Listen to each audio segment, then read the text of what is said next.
Shalom, saudara yang dikasihi Tuhan. Hari ini kita bertemu lagi dalam pembahasan firman Tuhan dengan judul Hidup dalam Kepenuhan Kristus. Apa yang disebut dengan penuh?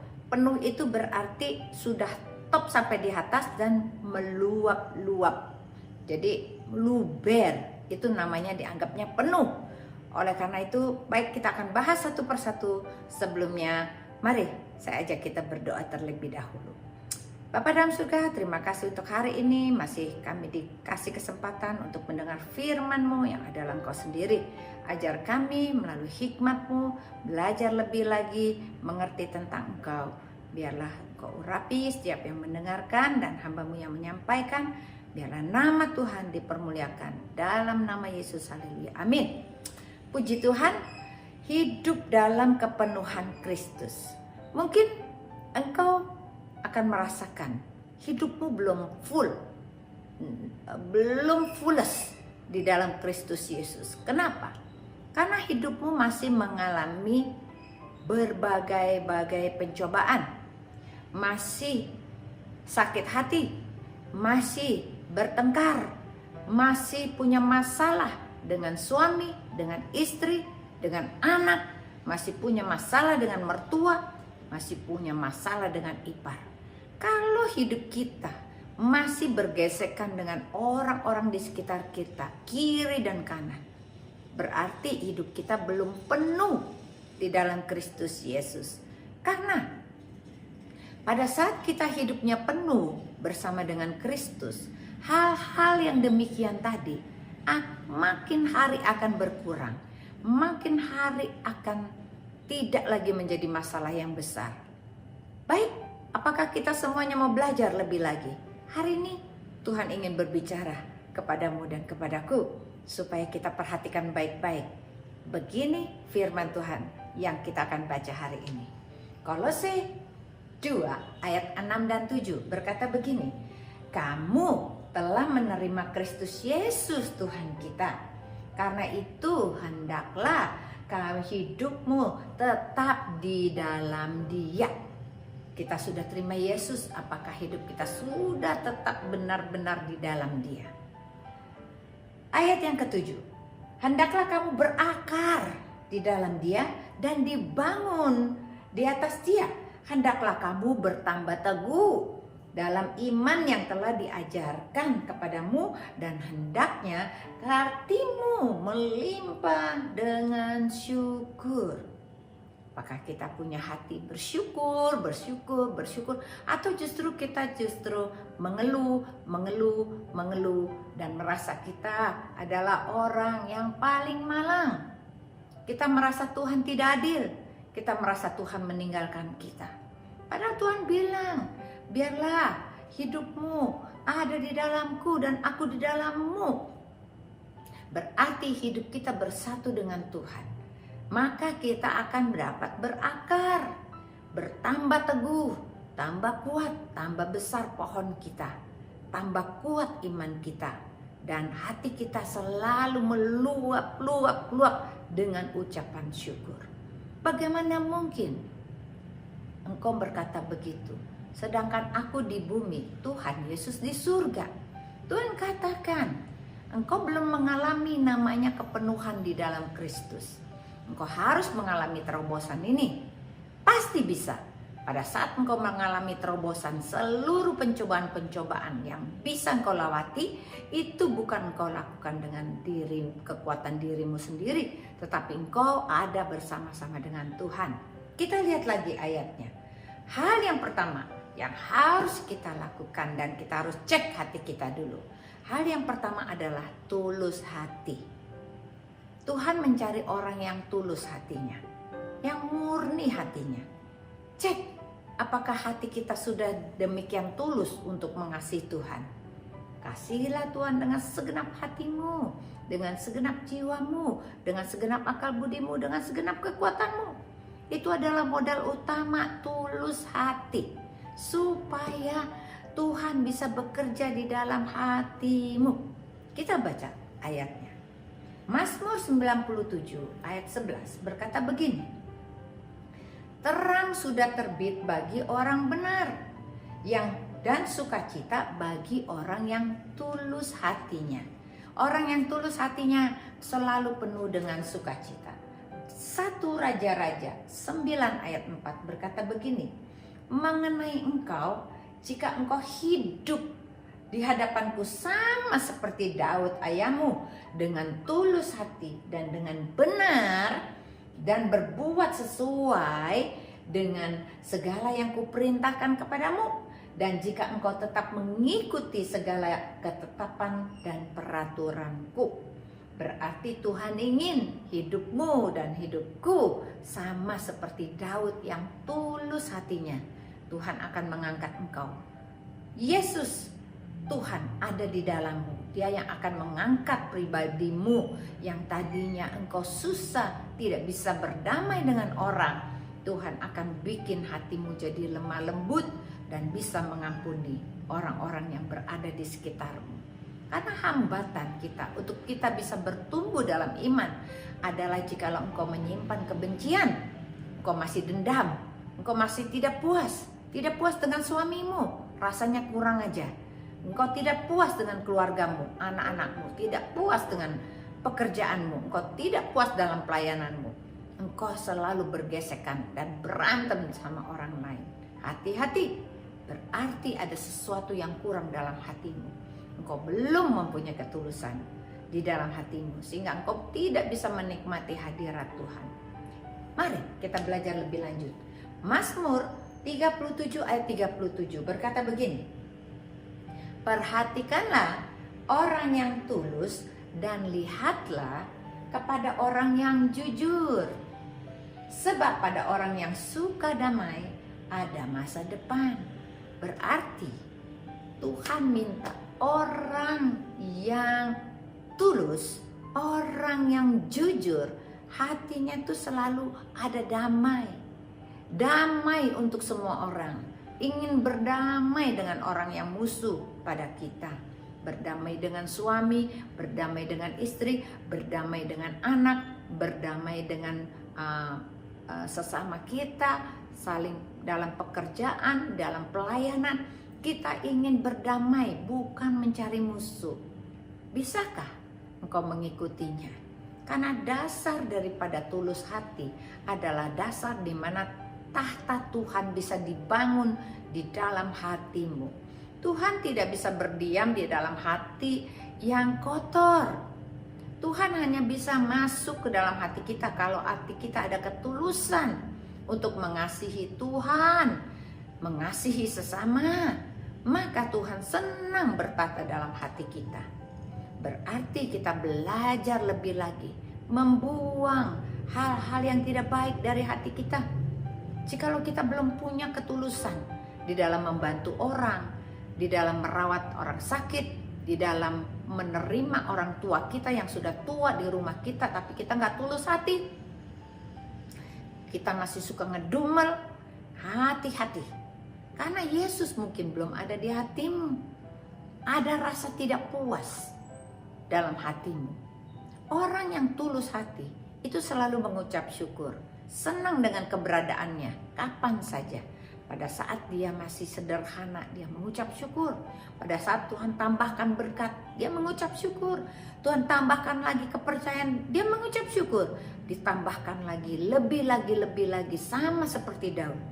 Pada saat Daud menjadi gembala, dia selalu mengucap syukur. Hatinya tidak iri hati kepada kakak-kakaknya yang sudah jadi tentaranya Saul. Dia dianggap paling hina, tapi dia tidak pernah punya prasangka buruk kepada ayahnya, tidak prasangka buruk kepada kakak-kakaknya. Itulah hati yang tulus, tidak menaruh iri hati. Lalu Daud pun pada saat dia diangkat menjadi raja, dia pun bersyukur dan merasa dirinya tidak layak. Berarti ucapan syukur adalah sebuah tanda dari ketulusan hati kita. Apa yang akan terjadi dalam hidupmu jikalau engkau suka mengucap syukur, hatimu tulus? Tuhan akan mengangkat engkau jadi kepala, bukan ekor. Usahamu akan jalan. Engkau akan disukai di kantor. Engkau akan dipercaya oleh bosmu. Bahkan suami atau istrimu akan percaya kepadamu. Anak-anakmu akan menghormati engkau. Cucu-cucumu akan senang bersama dengan engkau. Dan mertuamu, besanmu, ipar-iparmu akan senang berkeliling dekat dengan engkau. Itulah orang-orang yang tulus hatinya. Dia akan punya impartasi yang baik bagi lingkungannya. Disukai oleh lingkungannya, disukai oleh Tuhan tentunya. Tapi lebih lagi ternyata lingkungan kita itu juga menilai hidup kita. Apakah kita sudah tulus hati di dalam membantu orang lain, merawat orang sakit, melayani Tuhan. Apakah kita minta ada imbalan? Atau kita sesuatu yang kita berikan tanpa pamrih? Karena ketulusan hati adalah perbuatan-perbuatan baik yang tidak mengharapkan balasan. Jikalau engkau berbuat baik kepada tetanggamu dan kirim makanan, besok dia akan kirim makanan lagi ke rumahmu. Itu namanya bukan tulus hati. Tetapi pada saat engkau membantu seseorang yang miskin dan tidak bisa membalas kasihmu, tidak bisa memberikan lagi kepadamu sebagai imbal balik, itulah yang namanya memberikannya dengan tulus hati tanpa mengharapkan balasan. Ini hal yang pertama. Hal yang kedua yang harus kita pelajari pada hari ini yaitu tentang kebenaran. Kita baca ayatnya. Amsal 21 ayat 21 berkata begini, siapa mengejar kebenaran dan kasih akan memperoleh kehidupan, kebenaran, dan kehormatan. Yohanes 17 ayat 17 berkata begini, kuduskanlah mereka dalam kebenaran, firman-Ku adalah kebenaran. Kita baca lagi ayatnya. Yohanes 15 ayat 26 berkata begini, jikalau penghibur yang akan kuutus dari Bapa datang, yaitu roh kebenaran yang keluar dari Bapa, ialah yang akan bersaksi tentang aku. Hal yang kedua adalah tentang kebenaran. Apakah hidupmu sudah benar? Apakah pikiranmu sudah benar? Apakah matamu sudah benar? Apakah perkataanmu benar? Telingamu benar? Hatimu benar? Tanganmu benar? Kakimu benar? Karena untuk menjadi orang benar, kita perlu dituntun oleh roh kebenaran. Dari dasar manusia sendiri tidak ada kebenaran. Karena Tuhan sendiri berkata begini, tidak ada satupun orang yang benar di muka bumi ini. Hanya satu orang yang benar, yaitu hanya Yesus Kristus. Jikalau engkau ingin hidup penuh bersama dengan Kristus, kita harus dituntun oleh roh kebenaran. Roh kebenaran akan mengajarkan setiap hari kepadamu cara engkau berkata-kata, cara engkau berpikir, cara engkau melihat, cara engkau berjalan dan bekerja. Karena segala sesuatu yang tidak benar itu bukan berasal dari Tuhan. Tetapi Tuhan selalu mengajarkan kita untuk melakukan sesuai dengan kehendaknya. Tadi Tuhan katakan bahwa Tuhan mencari orang yang benar. Siapa yang mengejar kebenaran dan kasih, dia akan memperoleh kehidupan dan kebenaran dan kehormatan. Berarti orang yang tidak mengejar kebenaran, hidupnya akan seperti apa? Tentunya akan seperti neraka. Hidupnya selalu dalam kekhawatiran, dalam ketakutan, dalam kecemasan, dalam keraguan-raguan. Dan orang-orang yang demikian tidak akan mendapat apa-apa. Walaupun ia adalah orang-orang Kristen yang sudah dibaptis, sudah terima Yesus, tapi hidupnya gak benar. Dia masih suka menipu orang, dan dia sering berbohong kepada suami, kepada istri, kepada anak, kepada mertua, kepada teman-teman. Dan ini adalah ketidakbenaran. Kalau hidup kita tidak benar, Tuhan tidak akan menerima kita. Tapi Tuhan masih kasih waktu. Karena Yesus datang untuk menjadi juru selamatku dan juru selamatku. berarti dia mampu merubah yang tadinya tidak benar menjadi benar. Apa yang harus kita lakukan? Kita harus menyembah dia di dalam roh dan kebenaran. Setiap hari panggil nama Yesus. Pagi hari, siang hari, malam hari. Kalau kita ingat akan nama Yesus dan kita selalu ingin bersekutu dan memanggil dia, kita selalu berkata-kata tentang isi hati kita, bahwa kita tidak mampu, kita tidak mengerti tentang firman Tuhan, maka roh kebenaran akan menuntun kita setiap hari dan mengajarkan kita akan segala sesuatu yang dikehendaki oleh Tuhan. Betapa bahagianya engkau dan aku, setiap hari kita ada penuntun di sini, ada penasehat ajaib, ada guru yang selalu ada di hati kita, yang selalu membimbing langkah demi langkah kita setiap hari. Makanya Tuhan itu berkenan kepada orang yang tulus hati dan orang yang mengejar kebenaran. Kalau hidupmu sekarang tidak benar, kau harus berubah. Kau harus jadi orang benar dan berjanji, Tuhan, aku gak akan berbohong lagi. Tuhan, aku tidak akan menipu lagi. Tuhan, aku tidak akan selingkuh lagi. Tuhan, aku tidak akan melakukan dosa ini dan dosa itu lagi. Aku sudah bertobat, Tuhan. Tolonglah aku untuk hidup dalam kebenaran-Mu. Maka Allah Roh Kudus, pada saat kita kejar, pada saat kita berdoa, Roh Kudus itu akan datang, masuk ke dalam hatimu. Dan dia yang perlahan-lahan akan mengubah semua cara berpikirmu, cara melihatmu, cara berkata-katamu. Sehingga semakin hari semakin benar, semakin hari semakin benar. Engkau akan meninggalkan dosa-dosamu dan engkau tidak akan lakukan itu lagi. Ini hal yang kedua tentang kebenaran. Ada lagi tentang yang ketiga yang kita harus lakukan kalau ingin hidup kita dipenuhkan oleh Kristus Yesus. Hal yang ketiga adalah tentang kasih setia.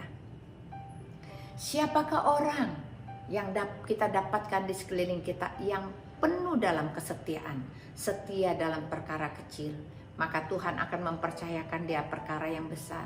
Setia dalam keluarga, setia menjadi istri, setia menjadi suami, setia menjadi anak, setia bertanggung jawab di dalam pekerjaan di kantor, setia dan setia dan setia. Kasih dan setia hanya bisa jikalau hatimu sudah dirubah oleh Tuhan. Ada ketulusan, ada kebenaran, maka kasih setia ini akan datang kepadamu, melengkapi engkau. Sehingga engkau akan hidup dalam kepenuhannya Tuhan. Engkau tidak lagi kosong. Kadang-kadang ada orang yang merasa hatinya kosong. Pada saat hatinya kosong, masa roh jahat akan masuk. Dan dia akan menjadi mental health. Dia akan berbicara dengan dirinya sendiri. Dan orang itu tidak bisa mengatasi stresnya. Tetapi orang-orang yang dipenuhi oleh Roh Kristus dalam hidupnya dengan penuh intimasi bersama dengan Kristus, maka dia akan bisa menanggulangi semua masalah-masalah dalam kehidupannya. Mari kita baca ayatnya. Mazmur 18 ayat 26 berkata begini, terhadap orang yang setia, engkau berlaku setia. Terhadap orang yang tidak bercela, engkau Tuhan berlaku tidak bercela. Mazmur 119 ayat 124. Perlakukanlah hambamu ini sesuai dengan kasih setiamu dan ajarkanlah ketetapanmu kepadaku. Matius 25 ayat 23. Maka kata tuannya itu kepadanya, baik sekali perbuatanmu itu, hai hambaku yang baik dan yang setia. Engkau telah setia dan memilih tanggung jawab dalam perkara yang kecil. Aku akan memberikan kepadamu tanggung jawab dalam perkara yang besar. Masuklah dan turutlah dalam kebahagiaan Tuhanmu. Berarti kasih dan setia. Pada saat Tuhan mempercayakan kita, dalam kesetiaan kita melakukan dan mengasihi Tuhan, kita lakukan terus menerus. Apa yang dianggap setia? Setia dalam berdoa, setia dalam memuji menyembah, setia dalam membaca Alkitab setiap hari. Ini adalah yang harus kita lakukan jikalau kita ingin dipenuhkan oleh roh kebenaran. Setia setiap hari berarti tidak ada bolongnya. Membaca Alkitab, memuji, menyembah, berdoa setiap hari. Kalau kita lakukan 3 langkah ini, maka kasih dan setia itu akan masuk ke dalam hati kita, karena kita sudah buktikan dengan kelakuan kita. Kita sudah membaca Alkitab 1 tahun, 2 tahun, 3 tahun, 4 tahun, 5 tahun, terus menerus. Sampai kapan? Sampai Tuhan Yesus datang kedua kalinya. Inilah yang dianggap setia. Inilah yang dianggap bahwa engkau setia di dalam melakukan perkara-perkara kecil. Pada saat kita melakukan perkara-perkara kecil itu, Tuhan akan mempercayakan kepadamu perkara-perkara yang jauh lebih besar. Yaitu apa? Bisnismu diberkati, keluargamu diberkati, pekerjaanmu diberkati, pelayananmu diberkati. Semua yang engkau sentuh dengan tanganmu, Tuhan akan berkati. Karena bagi orang yang setia, Tuhan setia. Setia kepada kita, tidak akan pernah tinggalkan kita. Kita tidak dibiarkan sendirian. Oleh karena itu, dalam keadaan susah, dalam keadaan senang, tetaplah kita mengucap syukur. Tetaplah kita setia. Janganlah kasih setia meninggalkan hati kita. Apapun yang terjadi dalam rumah tangga kita, tetaplah setia, tetaplah mengasihi, tetaplah mengampuni. Apapun yang terjadi, pergesekan dalam keluarga atau dalam pekerjaan, dalam pelayanan, tetaplah setia, tidak pindah gereja, tapi tetap di situ. Selesaikanlah masalah-masalah itu bersama dengan Tuhan. Niscaya Tuhan akan merubah hidupmu. Engkau akan jadi terang.